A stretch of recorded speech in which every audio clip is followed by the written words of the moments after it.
Hello everyone, कैसे हैं आप? आशा करते हैं आप लोग अच्छे होंगे, मस्त होंगे, स्वस्थ होंगे। तो फिर से एक बार स्वागत है आपका अपना चैनल केवीएस कोचिंग सेंटर में। उम्मीद करते हैं कि आप मस्त होंगे, स्वस्थ होंगे, तंदुरुस्त होंगे। और आज पढ़ने वाले इस वीडियो में क्लास 12 गद्यखंड चैप्टर नंबर 1 बालकृष्ण भट्ट का जितना भी लघुत्तीय प्रश्न है, तो आप देख रहे हैं कि 5 दूनी 10 यानी 10 मार्क्स से जो पूछा जाएगा, तो आप इसमें बने रहेंगे। ठीक है, तो कमेंट करना फटाफट।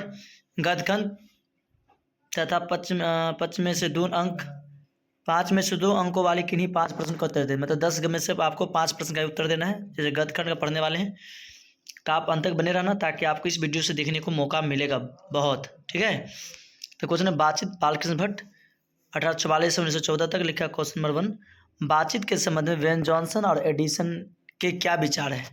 बातचीत के संबंध में वेन जॉनसन और एडिसन के क्या विचार है? तो लिखेंगे आंसर, वेन जॉनसन का मत है कि बोलने से ही मनुष्य के रूप का साक्षात्कार होते हैं। मतलब जब तक मनुष्य बोलेंगे नहीं, जब तक उसका कोई साक्षात्कार, उसका गुण या क्वालिटी का पता नहीं लगेगा। आप ये भी लिख सकते हो, उनका मत है कि असल बातचीत सिर्फ 2 व्यक्तियों में हो सकती है, जिसका तात्पर्य हुआ जब 2 आदमी। उनका मत है कि जिसका तात्पर्य हुआ कि जब 2 आदमी होते हैं तभी अपने दिल के एक दूसरे के सामने खोलते हैं। बोलने से ही रूप का सुंदरता और कुरूपता का पता चल पाता है। मतलब जब 2 आदमी होते हैं, आपस में दोनों आदमी मिलते हैं, तो एक अपने दिल की बातें खोलते हैं, बाकी घबराते रहते हैं। जब 3 हुए तब वह बात कोसों दूर हो गई। मतलब जब 2 से 3 अधिक एक्स्ट्रा हो जाता है तो बात कोसों दूर चली जाती है। कहीं भी कहा गया है कि 6 कानों में पड़ी बात खुल जाती है दूसरे या किसी तीसरे आदमी को आने से।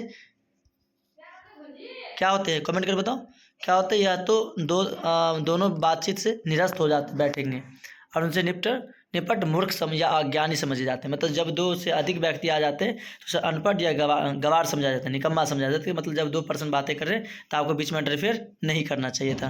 तो उम्मीद करते हैं कि आप इस प्रश्न को समझ पाए होंगे कि अगर 2 बातें होगा तो बेस्ट है। जब 2 पर्सन आदमी होते हैं आपस में, तो दोनों क्या करते हैं, अपने दिल की बातें करते हैं। अगर 2 से तीसरे आदमी आ गए तो फिर दिल की बातें नहीं होती, फिर वो बात निरस्त हो जाते हैं। और ये प्रश्न देखने वाले 2 नंबर प्रश्न संख्या देखेंगे 2, बातचीत की कला अर्थात आर्ट ऑफ कन्वर्सेशन क्या है? देखो पूछा हुआ 2011 ए में पूछा, एनुअल एग्जाम में पूछा हुआ है। तो आप अंत तक बने रहना ताकि आपको ऐसे ऐसे प्रश्न 2 नंबर के लिए VVI प्रश्न आपको देखने को मिलेगा।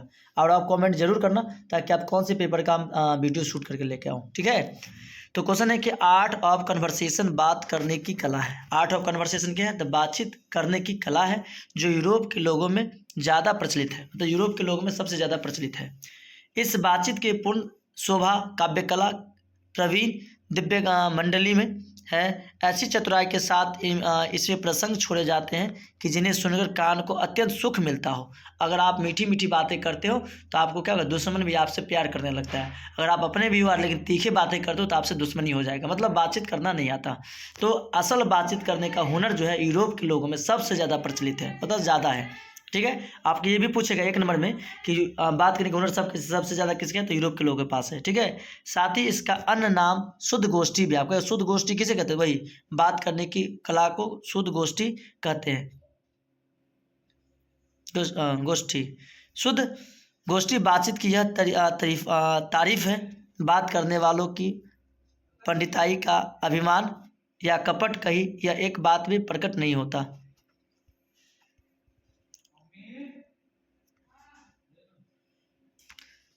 क्रम में रसाभास पैदा करने वाले शब्दों को बरकरते हुए चतुर रसायनों अपनी बातचीत को रस बनाते हैं। इस प्रकार आर्ट ऑफ कन्वर्सेशन मनुष्य के द्वारा आपस में बात करने की उत्तम कला है, जिसके द्वारा मनुष्य बातचीत को हमेशा आनंद में बनाए रखते हैं। दयनीय स्थिति यह है कि हमारे यहाँ पंडित आधुनिक सूक्ष्म बातचीत में जिसे साक्षात्कार कहलाते हैं वैसे रसा नहीं घोल पाते। ठीक है, मेरे शरीर से नहीं तो समझ गए कि असल बातचीत करने से मनुष्य को क्या होता है? साक्षरता का प्राप्त होता है, गुण की प्राप्ति होती है। नेक्स्ट क्वेश्चन है 3rd नंबर प्रश्न, बातचीत शीर्षक निबंध की क्या विशेषता है? तो इस निबंध के माध्यम से निबंधकार ने बताया बातचीत के लिए ईश्वर द्वारा दी गई वाक शक्ति को अनमोल बताया है। क्या बातचीत शीर्षक निबंध की क्या विशेषता है? तो निबंध के माध्यम से निबंधकार मतलब बालकृष्ण भट्ट ने बातचीत के लिए ईश्वर द्वारा दी गई वाक शक्ति को अनमोल बताया है। कहा है कि मनुष्य इसी शक्ति के कारण पशुओं से अलग है, अन्यथा वो पशु के समान है ना। पशुओं से एक केवल अलग है तो वाक शक्ति, अगर बोलता ठीक है, बात शक्ति की अलग है। बातचीत के विभिन्न तरीके जैसे आर्ट ऑफ कन्वर्सेशन, हृदय गोष्ठी आदि के बारे में बताया गया है कि जिसके माध्यम से एक व्यक्ति दूसरे व्यक्ति से उत्तम तरीका से बातचीत करता है, वह उसका आनंद ले सकता है। क्या ले सकता? आनंद ले सकता है। नेक्स्ट क्वेश्चन नंबर 4 देखेंगे। उम्मीद करिएगा कि आप लोग को कैसे समझ में आ रहा है या नहीं, आप कमेंट के जरूर बताना ताकि मैं उसके साथ आपको आगे बढ़ूँ। नेक्स्ट क्वेश्चन नंबर 4 है, अगर हमें वाक शक्ति न होती तो क्या होता? 2025, 2012, एनुअल 2095 पूछा हुआ एग्जाम में, देख रहे हैं यहाँ पूछा हुआ एग्जाम में, समझ गए? अगर हमें वाक शक्ति ना होती तो क्या होता? तो आंसर लिखना, मनुष्य को इस सृष्टि की सबसे महत्वपूर्ण देन उसकी वाक शक्ति है। इसी वाक शक्ति के कारण वह समाज में वार्तालाप करता है, मतलब बातचीत करता है। वार्तालाप करना मतलब बातचीत करता है तथा अपनी बातों को अभिव्यक्त करता है, और उसकी यही अभिव्यक्ति वाक शक्ति भाषा कहलाती है। वही क्या कहलाती है? भाषा कहलाती है, अभिव्यक्ति कहलाती है। आज़ादी है, व्यक्ति समाज में रहता है, इसलिए अन्य व्यक्ति के साथ उसका पारस्परिक संबंध कुछ जरूरतें होती है जिसके कारण वह वार्तालाप करते हैं। ठीक है, जैसे कि आपको विद्यार्थी और आपको बातें करनी है अपने घर में, तो आपको पैसा के लिए बातें करोगे, खाने के लिए बातें करोगे, पढ़ने के लिए बातें करोगे। तो वार्तालाप जब आपकी आवश्यकता होगी तो आप बात करेंगे, आपकी कोई आवश्यकता नहीं होगी आप बात नहीं करेंगे। इसी वाक शक्ति का वह मनुष्य है।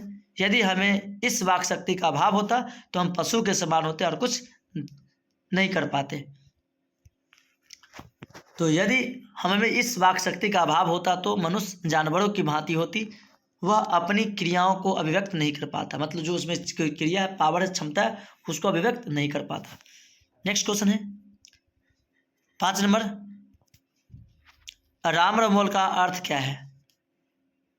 राम रमोवल का अर्थ क्या है? केवल बातचीत करना, 2 से अधिक लोगों के बीच बातचीत करने को राम रमोवल कहते हैं। ठीक है, जब 2 आदमी से जब ज़्यादा होगा उसको कहेंगे राम रमोवल। क्या कहते हैं मेरे शेर से नहीं, राम रमोवल कहते हैं। तो thank you very much for everyone, bye bye, टाटा। मिलते हैं नेक्स्ट वीडियो के साथ। अगर आपको वीडियो अच्छा लगा हो तो लाइक शेयर कमेंट जरूर करना। ठीक है, थैंक यू वेरी मच।